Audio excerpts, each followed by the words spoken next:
the likes of Amotekun, we have Neighborhood Watch, we have Ebu Beagu in the southeast. What we're trying to do and what this bill seeks to do is to streamline those activities in such a way that those organizations do not fall on the other side of the law. Mr. Speaker, honorable colleagues, this bill, which comprises 18 clauses, seeks to alter sections 34, 35, 39, 42, 84, 89, and 129 of the Constitution of the Federal Republic of Nigeria as altered. It also seeks to alter sections 153, 197, 214, 215, and 216 of the Constitution. Furthermore, the bill seeks to alter Chapter 6, Part 3 of the Second Schedule, Part 2 of the Third Schedule, and Part 3 of the Third Schedule of the Constitution as well. Among others, some of the key innovations of this proposed alteration include: A, the transfer of police from the exclusive legislative list to the concurrent legislative list, a move that effectively empowers states to have state-controlled policing. B, the introduction of a comprehensive framework to ensure cohesion as well as accountability and uniform standards between federal police and state police. C, the provision of a prescribed rigorous safeguards preventing unwarranted interference from the federal police in state police affairs, emphasizing collaboration and intervention only under well-defined circumstances. D, the establishment of state police service commissions as distinct from the Federal Police Service Commission with clearly defined roles and jurisdictions. E, a recalibration of the National Police Council to include the chairmen of state police service commissions, emphasizing the collaborative and consultative nature of policing in our federal system. F, a recognition of the possible financial challenges which may be faced by state police by empowering the federal government to provide grants or aids subject to the approval of the National Assembly, thus ensuring adequate resources for effective policing. Mr. Speaker, honorable colleagues, in conclusion, as we deliberate on this historic bill, let us transcend party lines and ideologies and focus unwaveringly on the collective good of our beloved nation. The establishment of state police is a clarion call for a tailored, community-centric policing system. It is also an acknowledgement that our states are uniquely positioned to address the security challenges within the borders. The alterations proposed in this bill are not just alterations to the Constitution of the Federal Republic of Nigeria. They are also the building blocks for the more secure, accountable, and resilient Nigeria. Mr. Speaker, honorable colleagues, I urge you to support this bill, be read the second time. Thank you for listening, and thank you for your support. Mr. Speaker, when the issue of Boko Haram became something out of the control of all agents of coercion, the state government must embark on establishment of what we call civilian JTF to augment the effort of our Nigerian military and other agents of coercion in the operations in the Northeast. So today, whether we like it or not, members from Northeast can attest to the fact that involvement of locals, involvement of young people, energetic people, to collaborate with our agents of coercion on ground, reduce Boko Haram to certain level, to the extent that before the constitution of such, more than 22 local governments out of 27 local governments in Borno were completely under the occupation of Boko Haram. Today, we have only 1 or 2 local governments that are still under the occupation of Boko Haram. Secondly, Mr. Speaker, honorable members should understand that security is the responsibility of all. In other words, everybody's business is security, and security is everybody's business.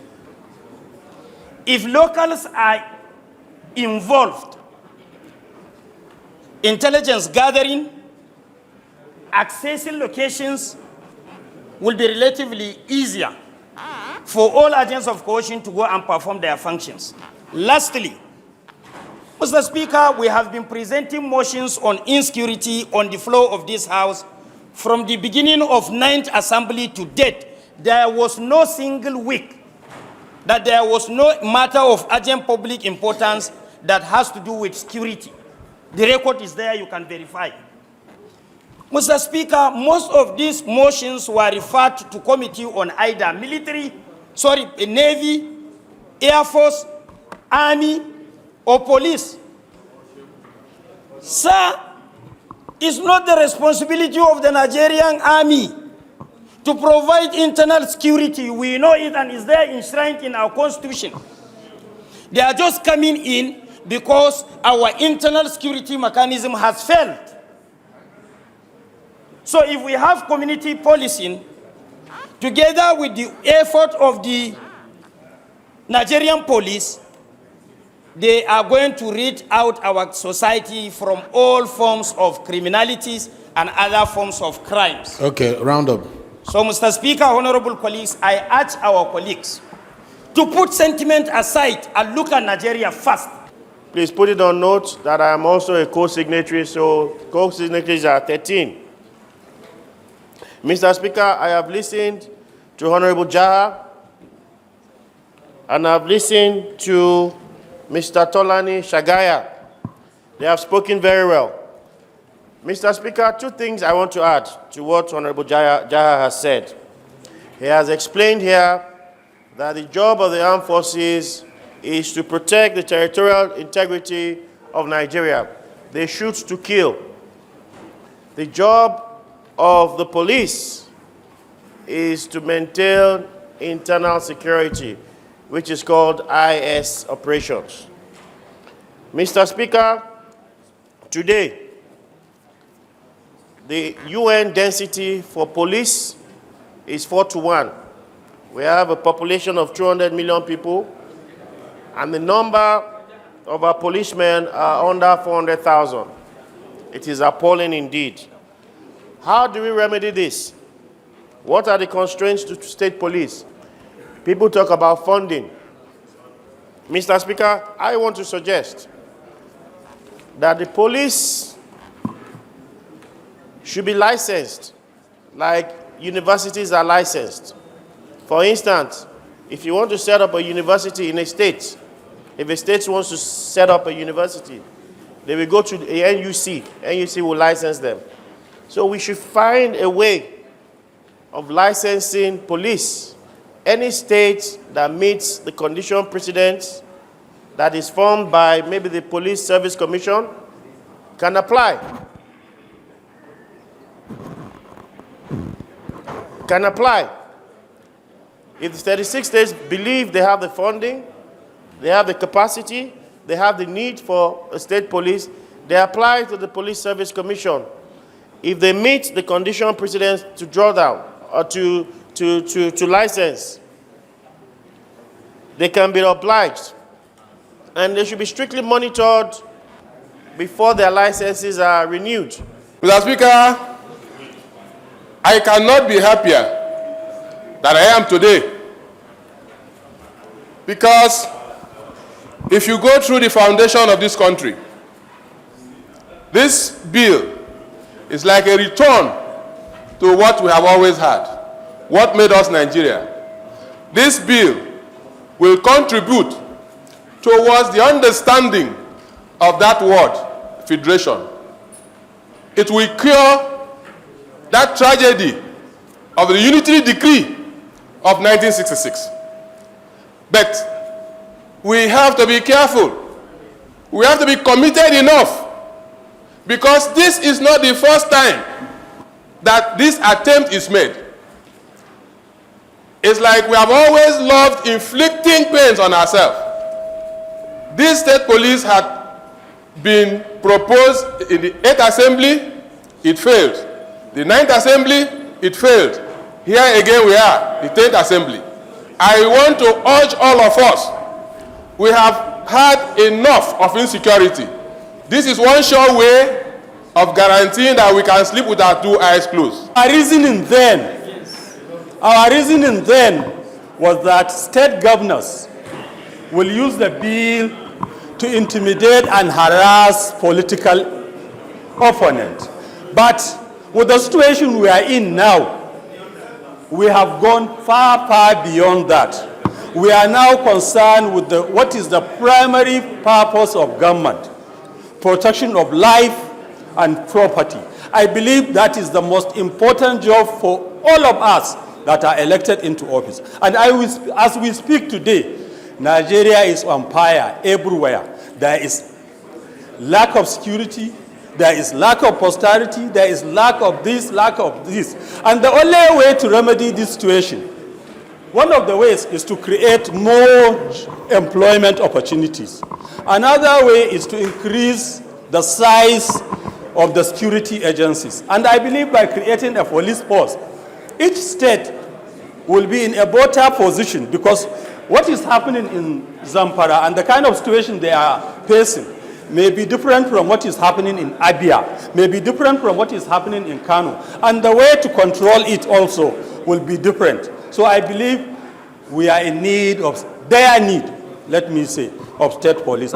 But what we have in our hand, which is insecurity, is beyond our political aspiration and ambition. So which one should come first? The lives and properties or our political ambition? It will be self-serving to go the other way. But it's good to hear from the House. Let me hear Honorable Sada Solid. My contribution will be based on the provisions of that rule, Order 12, Rule 5.1, covering the general merits and the principles of this alteration bill. Mr. Speaker, I will talk in a semantic manner. Mr. Speaker, about 21 states or so in this country are caught up in the quagmire of socio-political, ethno-religious misunderstanding. Put the case of establishing state police in these 20 states. I can give you an example. How do you create and balance the establishment of a state police in the trajectory history of political situation in Plateau states today, or Benue State, or Taraba State? It's a noble idea, but the problem is we. It's we. Mr. Speaker, honourable members, as of today, we are a living witness. The federal government is battling on how to fund 300 or 400,000 police force in this country.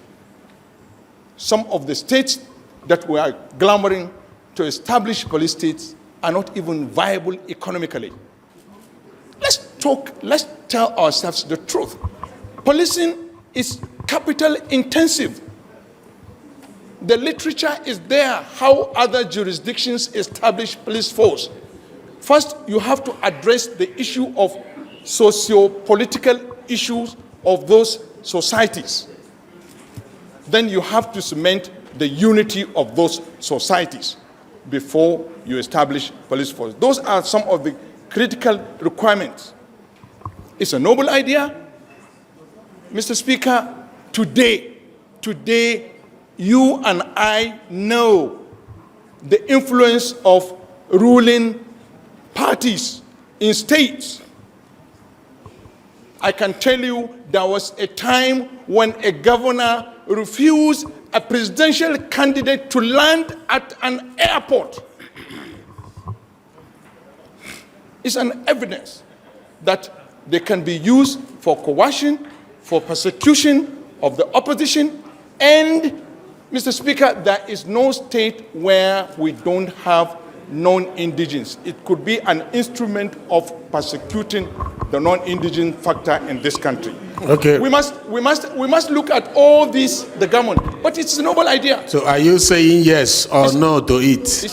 Mr. Speaker, that's why I narrowed my discussions on the order 12. Take a position. Take a position. No, Mr. Speaker, the rule narrowed me to discuss the general merits and the principles of the bill. I do not want to take position. Okay, we have to. Let's give other people opportunity to also elaborate on this. I believe that this bill couldn't have come at a more auspicious time. Doubts have been raised about the possibility of using state police as an instrument of coercion by state governors. But we must not allow that fear to stop us from protecting lives and property, which is the primary responsibility of any government.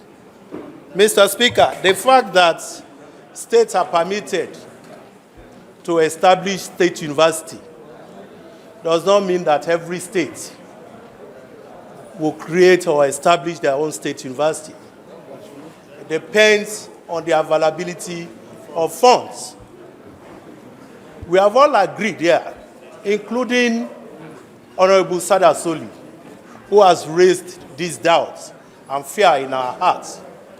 He has admitted that it is impossible for the federal government to fund the totality of our security architecture through the Nigerian police, and that the personnel that we have, as rightly pointed out by the Chairman of Defense, Honorable Jimmy Benson, is that Nigeria is grossly inadequately policed, with 400,000 policemen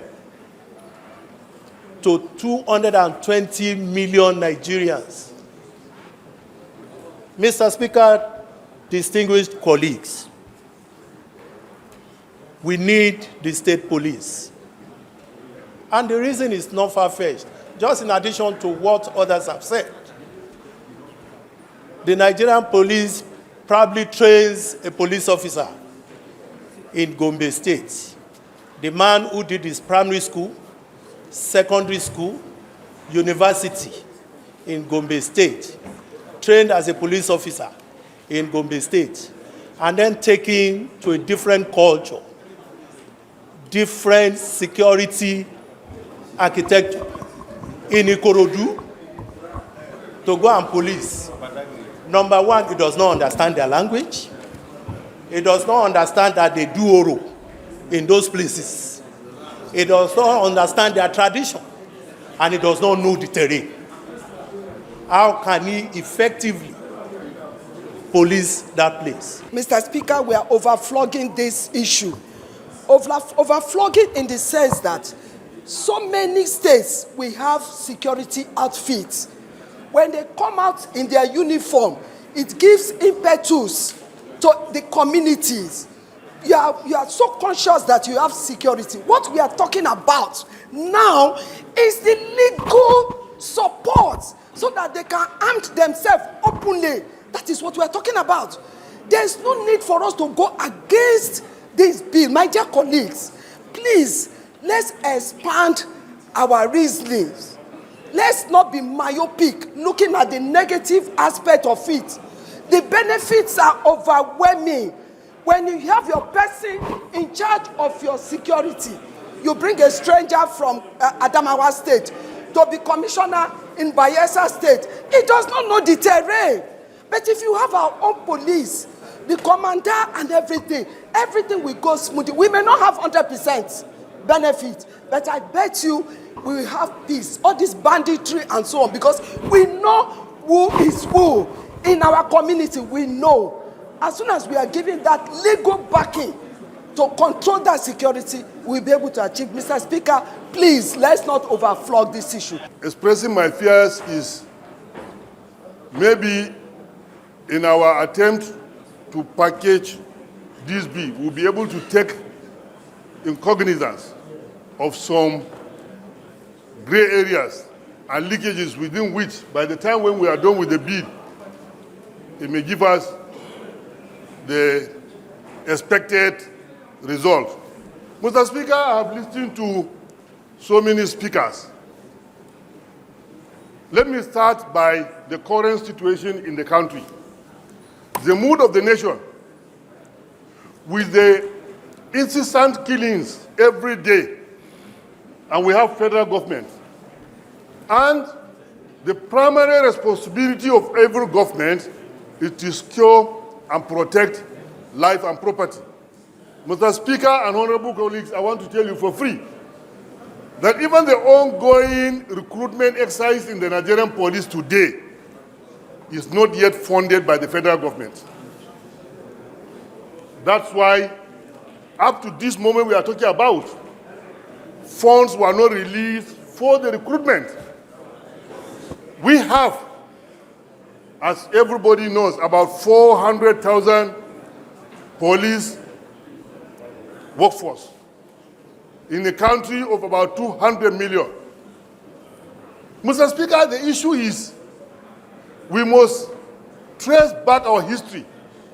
The long stay of military rule in Nigeria have put the Nigerian police to the background. The Nigerian police, who is supposed to be the organization that man the internal security of the land constitutionally, have been relegated to the background by the army. Today, the Nigerian army have taken over by usurping all the powers of the Nigerian police. If not, why do you see a Nigerian military man on the roadblock? Why? Internal security is purely the constitutional mandate of the Nigerian police. And if we are talking about protecting and securing the land, what stopped the federal government from declaring state of emergency in the Nigerian police sector? We have the manpower, we have the youth. Why can't we do massive recruitment to ensure that we secure and protect the nation first? We have youths that are certificates, an array of army of youths who have nothing to do. We can do that. And the recruitment can take place within the period of 2 months, if we are serious. And what is wrong in releasing the funds to the appropriate quarters to do the recruitment? But the bureaucracy of the country, by our laws, serve as a bottleneck. Even where government want to do that, the bureaucracy is making it very difficult. Coming to the issue of the state police, is a very, very good concept. It's apt. It's very okay to have state police. But Mr. Speaker, why I support the bill, why I'm going to continue supporting the bill, I want us to put at the back of our mind that Nigeria is a cosmopolitan country. And it's good we have good concepts. I appreciate you as the sponsor of this bill, but I want you to understand that, like my brother here said, the civilian executive in Borno, substantial number of members of civilian executive in Borno are Kanuris. So also when you go to Edo State today, if you have a state police in Edo, with the present governor of Edo, can the members of other political parties have justice in Edo? The answer is no. So while I'm supporting this bill, I want us to look inward and do the right thing to ensure that, taking cognizance of our cosmopolitan nature, we bring in a bill that will give the country that nationalistic reason of having bills and laws. Thank you.